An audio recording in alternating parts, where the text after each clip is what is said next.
¿Está a punto de caer el gobierno de Pedro Sánchez? Esa es la pregunta a la que vamos a intentar contestar hoy aquí en Terra Crítica. Y lo vamos a hacer al hilo de todas las noticias que se están publicando en las últimas semanas, en las que se señala, no se acusa, sino se señala directamente a Pedro Sánchez como por lo menos sabedor de toda esta trama que estamos viendo, caso Koldo, Aldama, en fin, Ábalos, todos estos casos, presuntos casos de corrupción que están saliendo en los medios de comunicación. ¿Pero son suficientes para que caiga en España el gobierno de Pedro Sánchez? Para contestar a esta pregunta o para ofrecer criterios sobre esta cuestión, mejor dicho, nos acompañan nuestros dos miuras. El primero que saludo es a nuestro amigo José Papí, que hoy tenemos por teléfono. José, ¿qué tal? Muy buenas tardes, ¿cómo estás? Muy buenas tardes, queridos amigos, encantados de estar otra semana en Terra Crítica. Y también saludamos a nuestro habitual los miércoles, Pedro Gallego. Pedro, ¿qué tal? Muy buenas tardes. ¿Qué tal? ¿Cómo estáis? Encantado de una tarde, mañana o noche más, según se emita. Pues os lanzo directamente la pregunta. Todos estos casos que están saliendo en los medios de comunicación de presunta corrupción, o corrupción ya, se puede decir directamente en algunos de ellos, van a hacer que caiga el gobierno de Pedro Sánchez. Comienzo contigo, Pedro. ¿Cuál es tu criterio?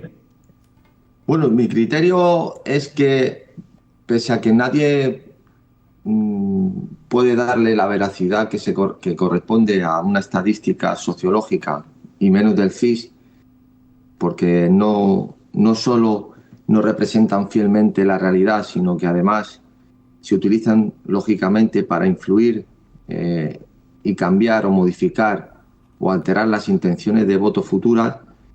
Pedro Sánchez aparece nada menos que con 4 puntos por encima de Feijóo. Esto, pese a que sea una falsedad o no, suponiendo que esté maridado al alza o cocinado, como suelen decir en estas situaciones, en estos contextos, pongamos que está, en vez de 4 puntos por encima, 2 puntos por debajo, o incluso igual. Ya es una cosa disparatada.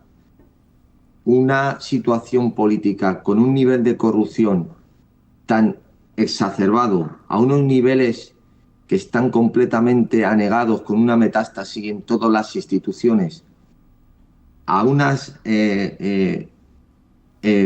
declaraciones de cada vez y cada cual más esperpénticas, casi de un sainete de salsa rosa, y únicamente tiene esa diferencia, no por debajo, sino por encima, únicamente no, sino es que encima aparece, o se atreven incluso a publicar estadísticas con una intención de voto de 4 puntos por encima sobre su adversario político. Es evidente que España no solo no tiene ningún cadáver político, como andan anunciando muchos medios que están obsesionados con que Sánchez salga de la Moncloa, sino que por todo lo contrario. Es decir, hay una resistencia, pese a que lo esté pasando mal o no, porque evidentemente está sujeto a una presión muy grande, pero es evidente que sabe perfectamente cómo funcionan los resortes del Estado, cómo todo está en torno al Estado, cómo él tiene el poder y la sartén por el mango, y como aquí va a haber Pedro Sánchez para rato. Esta es mi primera intervención. Y además te diré, Pedro, y le lanzo el balón a nuestro amigo José Papí, que incluso las hinchadas, porque yo ya no hablo de seguidores, hablo de hinchadas del ala izquierda de este país, no porque me guste más la de la derecha, me parece exactamente igual de repugnante, pero la hinchada de la izquierda con la que, viviendo donde vivo, sociológicamente tengo más trato, está asustada diciendo por favor, que no saquen más casos de este hombre, que aunque sea un corrupto, prefiero que se quede porque si viene Feijóo va a ser peor. Ese es el nivel. José. Pues sí, y es que fijaros, es que en cualquier país de la Unión Europea, incluyo en ello a los 26 países de la Unión Europea, que no son España, incluso aquellos que tienen mala fama por razones de corrupción, por razones de utilización del Estado, ¿no?, a favor de los políticos, el gobierno hubiera dimitido por presión popular, pero vamos, Pedro ha mencionado 3 o 4 casos, llevaríamos ya 300 ocasiones en las cuales en cualquier otro país de la Unión Europea, y de verdad que no se me enfaden mis amigos en lugares como en Rumanía o en Bulgaria, incluso allí habría caído el gobierno, ¿no? Esto es lo que hay. O sea, del mismo modo, menciónenme un país de la Unión Europea, uno solo, donde el gobierno pueda pactar con separatistas, de cualquier modo, de cualquier forma. Menciónenme uno, que yo estoy esperando aquí para escucharles. O menciónenme un solo país de la Unión Europea donde se haya podido conculcar los derechos de los ciudadanos en el modo que se hizo durante la etapa pandémica. Es que luego nos han colocado las protestas en Italia, en Francia, en Alemania y tal, pero es que eran dividido por 20 lo que se estaba haciendo en España. Y España tiene que tocar fondo. Es que, como está comentando Pedro, aquí, o como comentabas tú también, Xavi, aquí el votante se identifica, ¿no?, con uno de los bandos, y una vez identificado con uno de los bandos, es que todo es lo mismo, ¿no? Y nada, me apunto a la tesis de Pedro. Pedro Sánchez está reforzado desde el fin de semana pasado. Nada de eso de que va a caer inminentemente, lo que sea. Él se va a proteger de la misma manera que se ha protegido hasta ahora, negociando lo que haya que negociar con 75 partidos del arco parlamentario, y eso es lo que hay. ¿Cuál sería el resultado en unas nuevas elecciones? Pues oye, probablemente ganarían los otros. Pues puede ser que ganaran los otros. Yo no me creo las cifras del CIS, pero tampoco me creo que el PP y Vox estén 17 puntos por delante del PSOE. Es que eso no se lo cree nadie. Como mucho estarán 1, 2, 3 puntos por encima y ya está, si es que lo están. Pero bueno, os lo dejo ahí sencillamente y os aporto, digamos, esa visión de fuera de que me cuesta ver en qué país de la Unión Europea se podría aguantar esto. Pero en España resiste y vamos, está reforzado desde el fin de semana pasado. Y encima lo triste es que la oposición que tenemos delante, lo que tenemos delante, no es una alternativa porque es más de lo mismo. Y esa es la mayor tristeza. Hay gente todavía esperanzada en que con un cambio en el gobierno, con un partido de otro color, podrían modificarse las cosas, pero Pedro, eso no va a suceder, lamentablemente. Bueno, hubo un primer ministro inglés cuando no estaba Inglaterra en la Unión Europea, igual que ahora, tampoco está, que fue Robert Walpole, que en el primer tercio del siglo XVIII estableció lo que se llamó el Government by Corruption. Estuvo nada menos que 21 años como primer ministro. Lo que hacía era comprar a todos sus parlamentarios a través de prebendas, de favores, de incentivos, les compraba directamente. Ese es lo que se conoció como walpolismo. Esto es realmente lo que se trajo en España fundamentalmente con el Partido Socialista. Esa atracción de las grandes empresas, toda la privatización de empresas públicas españolas que funcionaban muy bien, toda la desarticulación de la industria española, toda la metáfora que ya uno le coge manía, sobre todo porque lo utilizó un partido ignominioso como Podemos, de las puertas giratorias. Todo esto, España es el campeón mundial en este tipo de acciones y de corrupción que llaman muchos sistémica, y que evidentemente ha trazado una red que eso no cambia por votar un partido a otro. Esa red precisamente sostiene a todos los partidos, porque sin ella ninguno estaría en el Parlamento, o en el mal llamado Parlamento, en la Cámara Baja, donde aparecen todos los empleados de los partidos políticos. Y en esta situación es donde en este contexto es donde se desenvuelve el juego político en España. O sea, son los únicos que tienen realmente la baza política, son los partidos. Para los únicos que existe Constitución es para los partidos. La ley solo vale para los partidos. Es decir, lo digo que vale o hay en el sentido de que son ellos los que deciden qué se hace con ella. Y además son imparables. Entonces, en este contexto, evidentemente, ¿qué se puede esperar de un partido adversario del que está actualmente en el poder? Pues no se puede esperar nada más que, en este caso, si se les llama conservadores, pues que conserven lo que ya han hecho estos. Y a estos se les llaman progresistas porque cuando reciban lo que los otros han conservado, avanzarán todavía más en la destrucción de España. Y esa es la realidad, pero no la realidad del porvenir, es la realidad que podemos observar de los hechos pasados y cómo hemos visto cómo ha habido un avance a marchas forzadas y, en el mejor de los casos, un momento de conservación de todo ese mecanismo de destrucción de la nación que se ha llevado a cabo por los partidos que supuestamente han venido a arreglar lo que se estaba haciendo mal. Por lo tanto, considerar que va a haber un cambio porque una persona tan ignorante, tan completamente incompetente como Feijóo sea quien cambie y dé una vuelta o dé un giro de timón de 180 grados a una deriva, no, ya a una situación ya completamente desastrosa de la situación, sobre todo de la unión del sujeto constituyente de la nación española, pues es estar directamente delirando. Es al contrario, lo que buscarán es un sistema para conservar lo que hay a través de una federación, a través de una confederación, a través de constituciones autonómicas, pero que al final lo que van a redundar es en más corrupción administrativa, más corrupción del Estado, más poder para el Estado, mayor impuestos, mayor inflación y mayor pobreza. Y España va y está en la deriva hace ya mucho tiempo.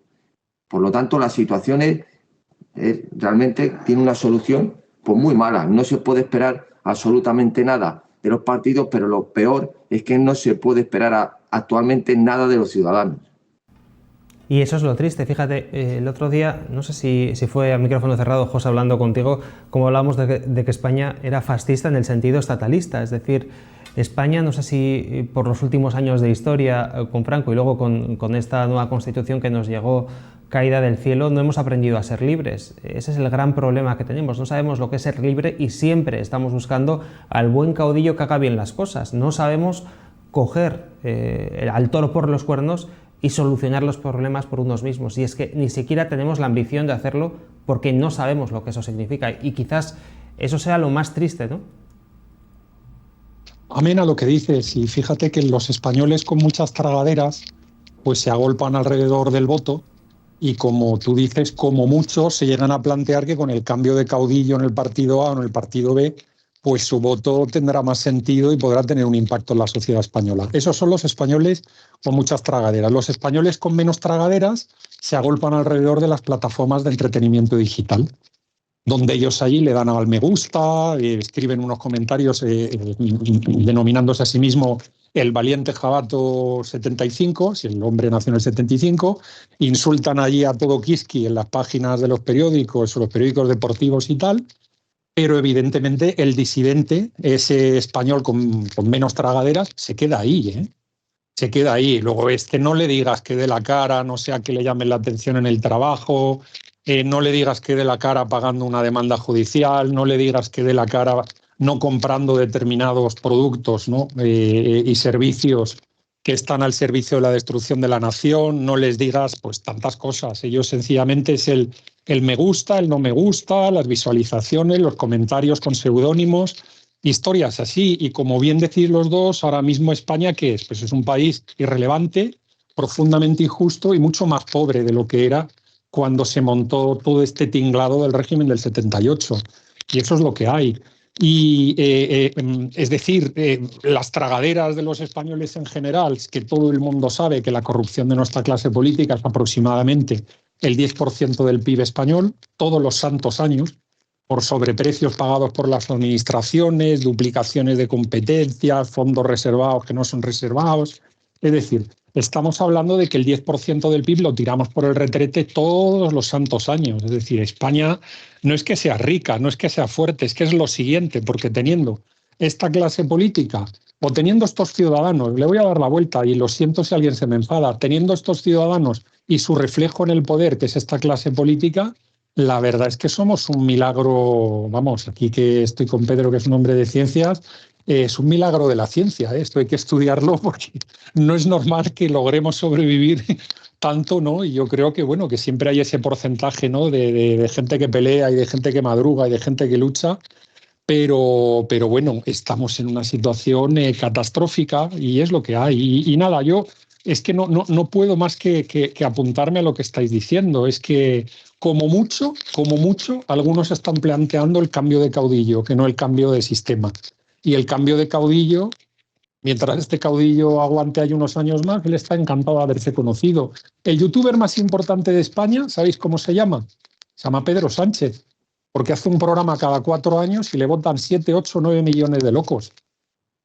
O el otro youtuber muy importante se llama Feijóo, que también se presenta cada X años y le ven el programa 7, 8, 9, 10, 11 millones de españoles, están tranquilos. Esto es lo que hay. Es decir, es una mediocridad ya tan absoluta que, en fin, sigamos haciendo programas porque, claro, a quienes quieren seguir disfrutando de lo votado y de lo visualizado, poco les podemos decir. Al español que se quiere despertar, aunque seamos 100.000, 200.000 o 300.000, el día que nos cabreemos se van a enterar. Fijaos, me estoy acordando, me vais a permitir que viajemos al año 2017 aproximadamente, ¿no? La época del proceso, cuando estábamos en aquellos años con Antonio García Trevijano haciendo programas en otra plataforma y nos llevábamos las manos a la cabeza. Bueno, entonces éramos más jóvenes, quizás más ilusos, ¿no? Diciendo, pero ¿cómo es posible que hayamos llegado a este punto? ¿Cómo es posible que España esté como esté? Pero ¿hasta dónde vamos a llegar? No, ya hemos tocado fondo, y nos decía Antonio García Trevijano, no hemos tocado fondo. Lo peor está por llegar, decía él. Y claro, en aquel momento yo recuerdo que los colaboradores que estábamos hablando con él aquel día, decíamos, pero a ver, don Antonio, ¿cómo es posible que las cosas vayan a peor? Pues una vez más Pedro acertó y las cosas han ido a peor, han ido a mucho peor y estamos llegando a niveles que en aquel 2017, que no ha pasado tanto tiempo, no han pasado ni 10 años, ni nos hubiéramos imaginado. Sí, bueno, el otro día tuve en el 2016, el 15 de noviembre de 2016, creo recordar, realizamos un programa en la antigua radio de García Trevijano acerca de Trump, ¿no? Y yo ahí hacía referencia a unos resultados que hacía Gallup, la empresa esta americana de estadísticas, donde advertía que para los americanos Obama había sido el peor presidente que habían tenido en la historia, incluso superando a Jimmy Carter, con cerca de la mitad de los americanos pensando que había sido nefasto.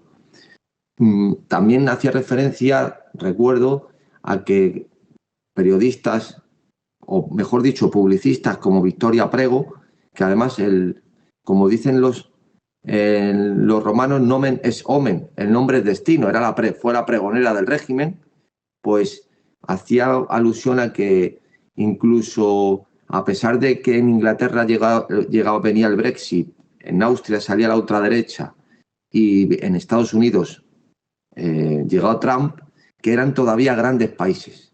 Figúrate con qué magnanimidad y con qué altanería toleraba que a pesar de todo eran grandes países porque ella lo decide y ella lo valoraba así.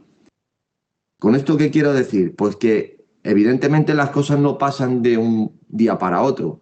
Todo se va cocinando a fuego lento y al final se ven los resultados. Mal que les pese a muchos, los únicos países que han tenido resortes para poder modificar lo que venía dado por el establishment o el establecimiento ha sido en este caso países como Inglaterra, que emergió un partido simplemente para salirse de la Unión Europea, o Estados Unidos, que ha dado un vuelco a una doctrina demócrata totalmente beligerante, o más beligerante que ninguna, con todo el planeta, como le gusta decir a los ecologistas, y con una visión del mundo completamente ideológica absurda que estaba destruyendo sobre todo a la población joven americana, ¿no? A través de esas ideologías de género tan nefastas, mal llamadas ideologías de género, y toda esa ideología última woke que era completamente perniciosa, que de hecho no era para tomarse la broma como pensaron muchos, porque fue además como empezó su discurso de la campaña presidencial Donald Trump, ¿no? Que en este sentido, pues es que toda esta atmósfera completamente ideológicamente corrompida, pues ha llevado a una situación que revolverse contra lo que viene dado se ha vuelto más difícil que nunca. Antes se consideraba, porque no había ningún engaño, que se estaba en un estado totalitario, en una dictadura, y se sabía quién estaba en un bando o en otro, al margen de los oportunistas que siempre hay, ¿no? Que siempre aparecen. Pero es que hoy ya es muy difícil. Hoy la cuestión está en que cuando tú te sales del discurso, te aíslan, te relegan al ostracismo. No, el otro día, pongo un ejemplo rápido. El otro día, en una facultad de Derecho, se hizo referencia una chica a la perita. Entonces el profesor, al parecer, le dijo, hombre, es normalmente perito, pero bueno, yo no quiero meterme con el lenguaje ahora mismo que hay sin género. Vamos, prácticamente le hizo la advertencia, pero se disculpó y lo dio por válido. Es decir, esta forma de accionar, esta forma de pensar que viene desde las propias instituciones, es realmente pues un síntoma o un signo de la decadencia en el que está todo esto. Sobre todo con cuestiones que son, a mi juicio, totalmente intolerables, que no se pueden soportar de ninguna manera. Bueno, pues estamos en un plano que a ver cómo se le da la vuelta a esto, porque es que precisamente lo que han hecho los partidos es integrar en las instituciones a los más retrasados mentales, a los más incompetentes, que son realmente los que destruyen el material humano del que están hechos los españoles, que es muy bueno, pero la dirección o la pasión de servidumbre que también tienen, que es lo muy malo, pues vienen dirigidas por los peores de cada clase. No nos queda mucho tiempo, pero me vais a permitir que os cuente una anécdota al hilo de lo que nos ha dicho Pedro del tema del lenguaje. Hace unos días estuve en una reunión y me echaron también a mí la bronca por hablar de familias monoparentales, ¿no? Estábamos en una conversación de una cuestión política y salió la palabra monoparental. Y esa persona me decía, no, monoparental y o monomarental. Claro, yo me quedé con la boca abierta porque monoparental no es una palabra que tenga nada que ver con la palabra pater, padre, del latín, sino que viene de pariente, de un único pariente, y pariente viene precisamente del verbo parir, ¿no? Algo que precisamente hacen las mujeres. Pues fue imposible meterle en la cabeza la etimología de esta palabra concreta a este sujeto con el que estaba compartiendo mesa en aquel momento, y al final me quedé con una sensación de, pues no sé, la gente es estúpida, y además es un tema además que conozco por lo que han sido mis estudios, y en fin, José, a modo de conclusión ya, no sé, un último criterio si quieres para despedirnos. Primero una foto para que se ría mi amigo Pedro Gallego, la foto de Bolaños y González Pons firmando con el comisario europeo de justicia, Didier Reynders, el belga, de los belgas de toda la vida que nos quieren tanto y que reciben a separatistas, etarras y demás. Y la foto es que 3 días después de que ha cesado comisario europeo, ya le están investigando por corrupción porque se ha dedicado a blanquear dinero con boletos de lotería. Tremendo, ¿eh? Tremendo. 72 horas y ya ha tenido la policía en su casa y el tío de momento, vamos, es que ni siquiera se ha defendido. ¿Vale? Estos son... es decir, imaginaros cuando estos partidos que están destruyendo España se van a Europa, a que en Europa les lancen el agua bendita encima en la calborota, ¿eh? Pues miraros, el que les lanzó el agua bendita la última vez, Didier Reynders, ya lo van a meter en la trena en su país por ser un chorizo y por blanquear dinero. Y lo que estáis diciendo de los españoles, sí, los españoles son ilusos, que viene aparte del latín ilusus, que es engañado. Y se dice de aquel que se deja engañar o seducir con facilidad, ¿no?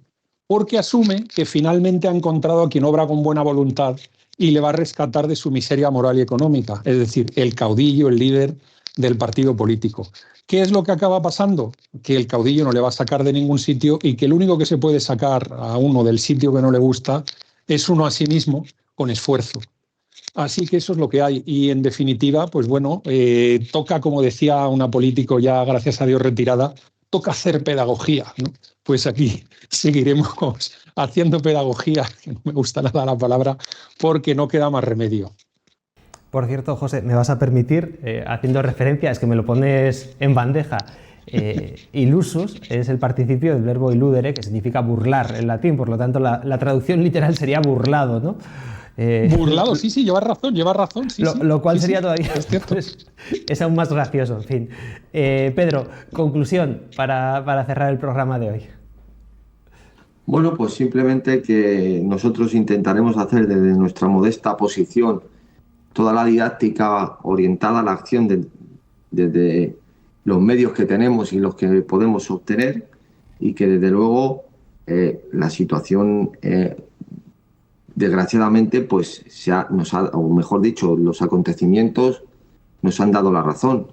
Después de tantos años, vemos que los resultados de todos nuestros análisis, pues como digo, desgraciadamente, han sido precisamente lo que hemos venido advirtiendo desde hace mucho tiempo, como con este sistema no solo no se puede mejorar nada, sino que solo cabe empeorar o ir en esa deriva destructiva sin freno hacia una aniquilación total, no solo de los derechos de los ciudadanos, sino de la destrucción de España, que precisamente es el motivo por el que cada vez somos más pobres, la gente es más ignorante, es más fácil de dirigir, tenemos más sumisión a la Unión Europea, tenemos menos poder internacional, es decir, una situación completamente que es una liquidación de una nación histórica, nada menos que fue un imperio como ha sido España,